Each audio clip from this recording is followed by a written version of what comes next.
Assalamu alaikum. Bismillahirrahmanirrahim. Thank you so much, Dr. Sarir. I'm humbled to have this kind and very extensive introduction. Thank you, Maestro, the chair of the meeting and the scientific committee for having me here. And let me talk about the local treatment of pediatric sarcomas. As we know that sarcomas are common in children, mainly the most common ones are from the bone, including osteosarcoma and Ewing sarcoma, and soft tissue sarcomas are mainly divided into rhabdo and non-rhabdo soft tissue sarcoma.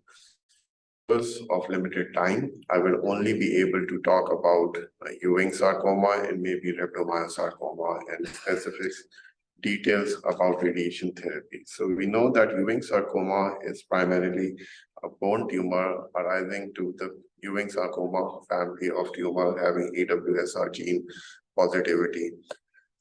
So historically, if we know that Ewing sarcoma is a very radiosensitive tumor. There was a time that Ewing sarcoma was treated alone with radiation treatment, and as surgical expertise developed, surgery replaced it, but either with surgery or radiation therapy, the local treatment was poor in controlling the systemic relapses. Therefore, it's now considered a systemic disease with equally importance to the local control. If we do not offer systemic treatment adequately, 80% of these children would relapse systematically.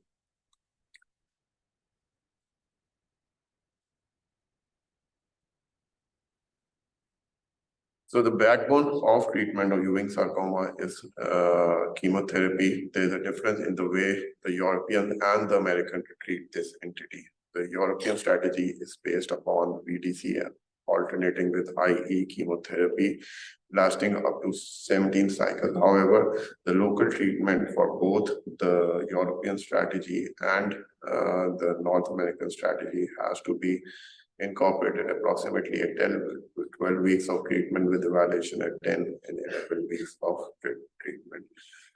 So local treatment options include surgery, option of radiation, or surgery and radiation therapy alone. There has never been a randomization between surgery and radiation therapy for comparable tumors.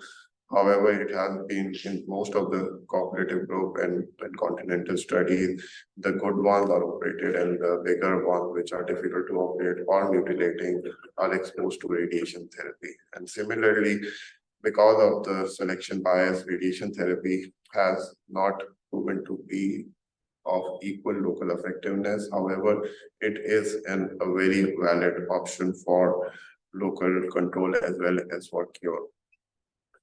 So the combined analysis from the cooperative group study from Europe shows that the 5-year local failure-free rate was 7.5% for surgery with or without radiation therapy, and for radiation therapy alone, as I said, was a bit higher. The North American cooperative groups studies show that there is no difference in overall survival when radiation therapy is used as local control. However, there is local greater risk of having local failure with radiation alone. Therefore, surgery remains the recommended local modality. However, we need to be very cautious when surgery is done. We need to have extensively a good margin, which are different, of course, for the bone, fascia, and the soft tissue. There's no evidence that amputation offers better local control as compared to the limb salvage treatment. Prostheses are required, which may need to be arranged and cause delay in the local treatment. And of course, with the after chemotherapy, there are a number of surgical complications. Radiation alone can be used for local control in situations where there is lack of functional preservation surgery, the tumor extent and the location is such that surgery is not possible with a negative margin like spine and medial pelvic primaries. And the tumor is even clearly unresectable, which may happen in the extremity as well. So adjuvant chemotherapy is used when margins are positive or close, or there is post-operative residual disease. And for those not amenable to surgery or larger tumor size, and when the surgery is mutilating, radiation is offered with curative intent.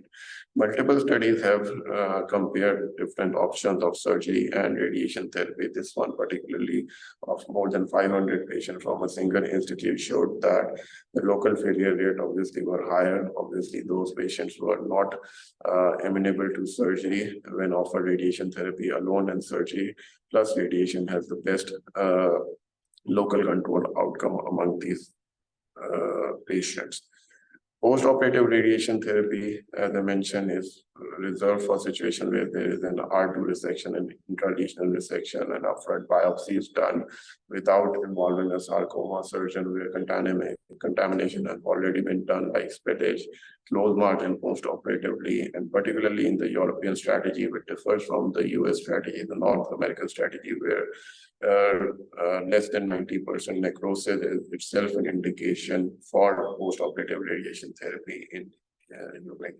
So the Euro-Ewing's consortium showed that the local control recurrence can be halved with surgery by offering radiation therapy in combination with surgery.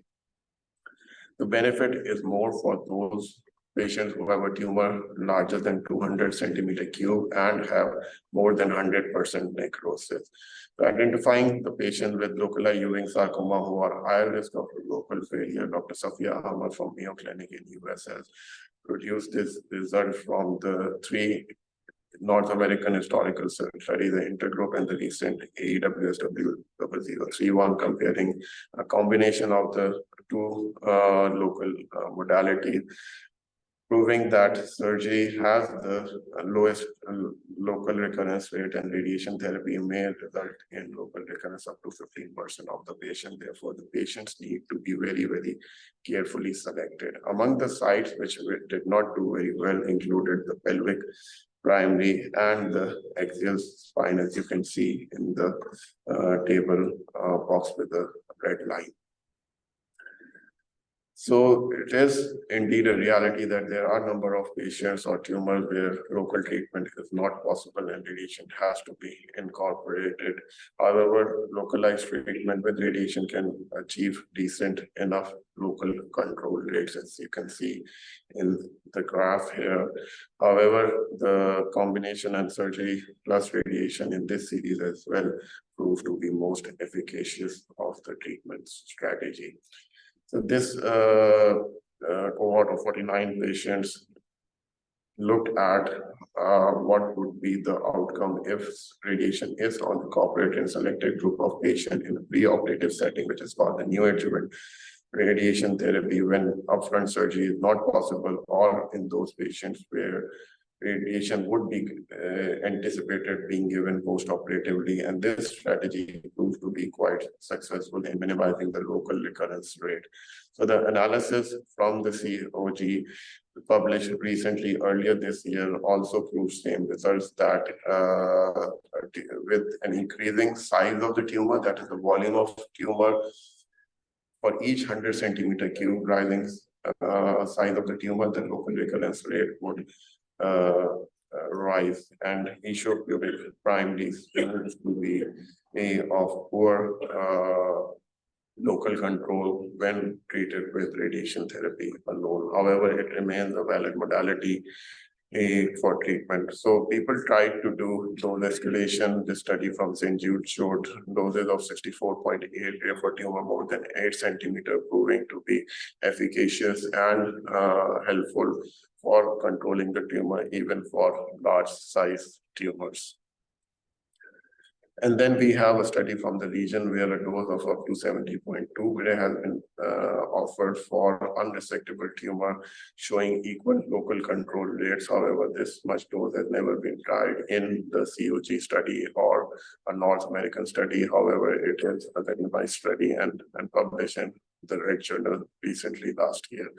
So the European consortium look at the outcomes when radiation therapy is given in the preoperative setting, and 6% 5-year local control and combined local and 6% failure rate were achieved. So we do have certain situations when neoadjuvant radiation is offered, the dose is 45 and we can see complete pathological response as we saw in one of our own patients treated. So the time of local control remains very important, as I mentioned early on during the presentation, that the local control has to be offered at 6 weeks, after 6 cycles, which is 12 weeks of treatment. This particular study shows that delaying local treatment beyond 15 weeks proves to be detrimental for the local control effect achieved with radiation therapy. And this showed that particularly for those patients who had radiation therapy alone as the local control modality, and if it was given after 16 weeks of starting chemotherapy, the outcomes were worse, as those particularly for those patients who were more than 21 years of age, who had radiation alone, the tumor size was more than 8 centimeters, and those patients who were socioeconomic status. And it becomes very relevant for the Ewing sarcoma family of tumor, because for limbs or other side, maybe the surgeon is waiting to arrange for prosthesis and tries to have the best possible local control with good quality of life, but that in turn delaying the local control treatment would affect the outcome in terms of local control. Even for metastatic disease, radiation therapy has to be incorporated for lung lesion. The European study showed that compared with high dose chemotherapy, the overall survival with radiation to the metastatic site was same when transplant was used. However, the toxicity in the busulfan arm was higher. And there have been multiple series showing that local treatment of the metastatic site with radiation therapy or surgery in combination with primary treatment of the Ewing sarcoma proves to be a better 3-year event-free survival. So since I have a few minutes, I would also like to talk about rhabdomyosarcoma, and baseline staging and evaluation and risk stratification is quite extensive for rhabdomyosarcoma. It incorporates site, stage, clinical group, and histology. I would not be able to go into the details of all three, just letting everybody know that it is divided into favorable and the unfavorable sites, which are mentioned here. Tract tumors have been moved from favorable to unfavorable sites. Other unfavorable sites include bladder, prostate, and parameningeal, retroperitoneal trunk, and the extremity site. So TNM staging is done as well as the anatomic side, and then a stage is assigned to these tumor. And the most important thing for us to understand is the grouping of the tumor, which is done at the time of starting chemotherapy.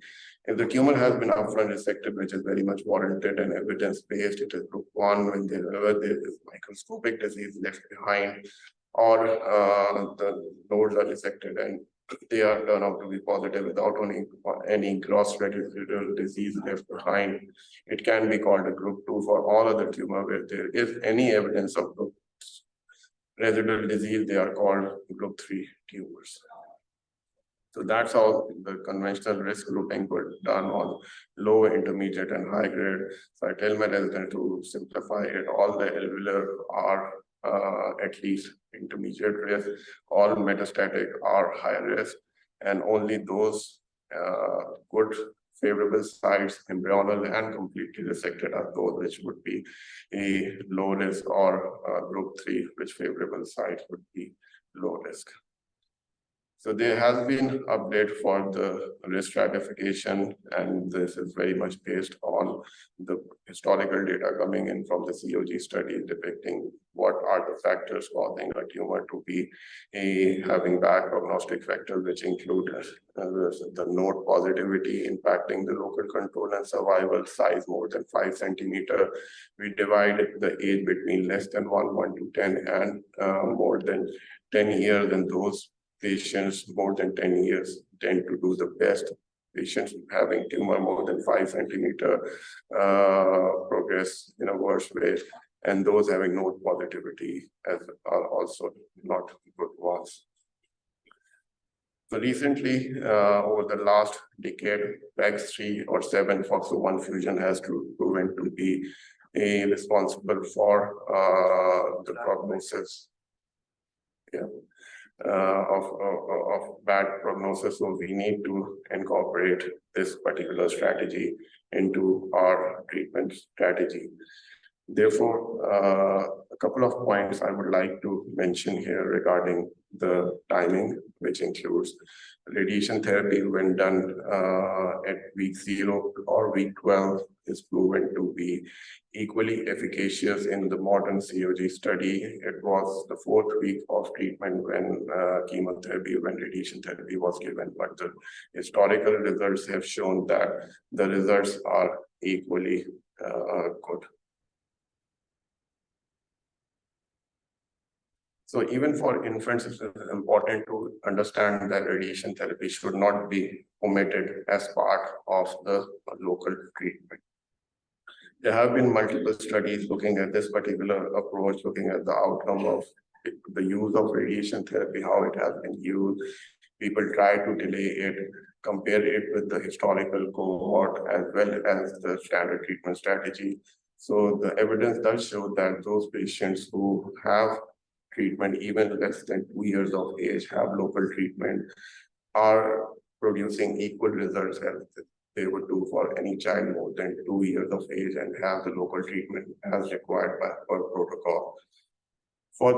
There has been reported to be higher local failure rates in patients receiving individualized treatment, that is, if local treatment is avoided with radiation therapy. Orbital primaries were trying to be treated with 45 Ray, but the 0331 study showed that those patients for whom there was no complete response, the radiation therapy alone of 45 Ray did have poor local control, and therefore for such patients, they had to be exposed to a higher dose of 50.4 Ray. One of the important slides I would like to talk here is about paratesticular tumors for which nodal dissection is required. That is, all paratesticular tumors, especially those more than 10 years of age, do require surgical lymph nodal sampling. As for those patients who do not undergo this particular surgical lymph nodal sampling, they worse do worse as compared to the other patients. So another thing that I would like to talk about, the increased failure rate observed in the 0531 study. Although the radiation arm has been exactly the same as it was with the previous study, however, the local control has been inferior. There were a couple of prognostic factors identified, like patients having tumor more than 5 centimeters did worse. However, the radiation was the same. Maybe this was due to the reduced dose of cyclophosphamide. So getting back to the FOXO1 fusion, which I showed earlier, that fusion positive patients do worse, just like alveolar rhabdomyosarcomas did. There's a new COG classification based upon which the newer COG study is designed with a reduced dose. So previously, up to the 0531 and 0331 study, all patients got a definitive dose of 50-40 Gray to all the involved sites. Now, both in the European and the American study, they are trying to reduce the dose. However, in clinical practice, it should be used with caution unless we have a prospective trial. Therefore, till now, 50.4 Gray is the dose used. They're trying to escalate the dose for those tumors who are more than 5 centimeters in size to 59.4 Gray, both in the COG strategy as well as the European FAR RMS study. So there are 3 randomization in the recent ongoing European study. This would be the last slide to see before the conclusion. The 3 randomization are pre-op versus post-op for unresectable tumors, the dose escalation for more than 5 centimeter tumors to a 50.4 Gray. And the last one is about decreasing the dose for complete responding sites. So I would conclude here by saying that pediatric sarcomas management needs involvement of radiation oncologists upfront, with a multidisciplinary approach, adequate imaging and timing is need to be done, and pediatric radiation therapy expertise need to be developed so that we can have national and regional protocols for management of these diseases. Thank you. Thank you.